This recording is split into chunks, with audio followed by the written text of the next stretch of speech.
never seen this kind of thing before. The fuse box electrical system's ripped out. We've gotten calls from people who found local dogs, but the calls coming in aren't local. Lucy! It's like they all just ran away. The very first idea for this movie was to go back in time. To go and, see those kids making those movies as I did.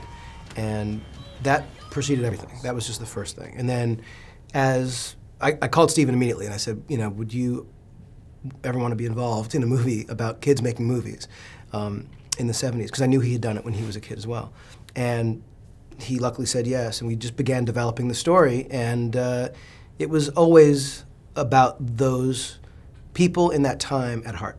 I love the idea that these kids, no matter their age, they seem to be doing things that kids that age shouldn't be doing, which I think is very different to today. They're in this twilight period between being a child and playing with your toys and being youth. Yeah.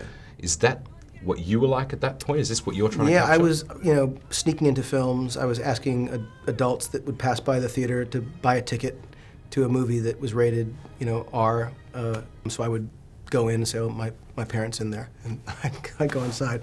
I loved horror films as a kid. The John Carpenter movie, anything that was coming out, seriously, that was a horror film was my favorite. But nothing was as profoundly impactful as the films of Spielberg, and that sort of helped shape that period of time, those movies. The idea that I got to work with him on this film was, not just such a privilege and a great experience, but also sometimes oddly surreal.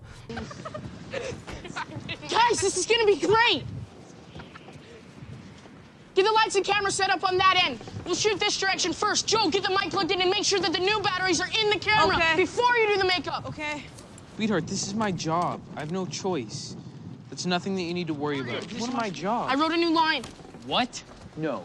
What do you mean, no? It's Now I'm not prepared. Look, it flows better. Honey, I love you. I love you too.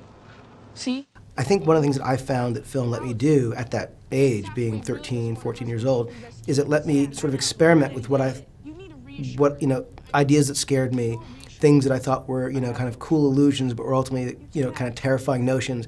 The way that, the adult world seemed to work, and sort of things that my interpretation of what that meant to be, a grown-up at that time, which is why when you see the film that the kids were making, they are acting as adults in the movie because they're kind of trying it out. And film allowed, me and my friends to explore and experiment with what it was like to do the things that were sort of more intense or violent or scary or grown-up than we were ever, able to do as kids.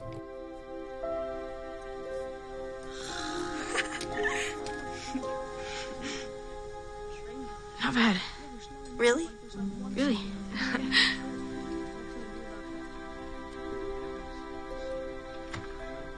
When did it become a monster movie? Because it doesn't seem like this was a monster movie to begin with. It wasn't. Frankly, there were no genre elements of any kind connected to it. It was just about these kids. And my first impulse was it would be more like a Stand By Me, more a drama about a small town. The idea of issues of class I thought were interesting, which wasn't completely developed in this, but the idea that the girl, Elle Fanning's character, comes from a little bit of a wrong side of the tracks family in town. I mean, you can sort of see where she lives and how close to the factory, and the idea that there's a little bit of that as sort of like vestiges of the original notion. But the idea of doing a story about these kids was first and foremost, and their parents. I had separately had this idea of a creature that escapes from a train that crashes in an Air Force train transporting contents from Area 51 to another Air Force base. This creature, this idea of this monster movie. Parallels this, doesn't it? Yes, and it allowed me to, create a physical fear and obstacle and catalyst that the movie was otherwise missing. It was a very, it should have been a novel. Neville Page is an incredibly talented designer.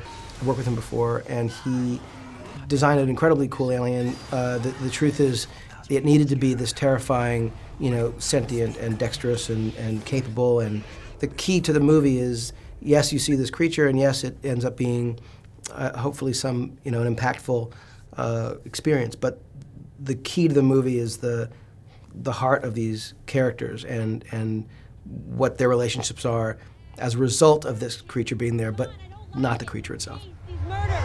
What do you want me to do? Go to Michigan with you? Mackinac Island's beautiful this time of year.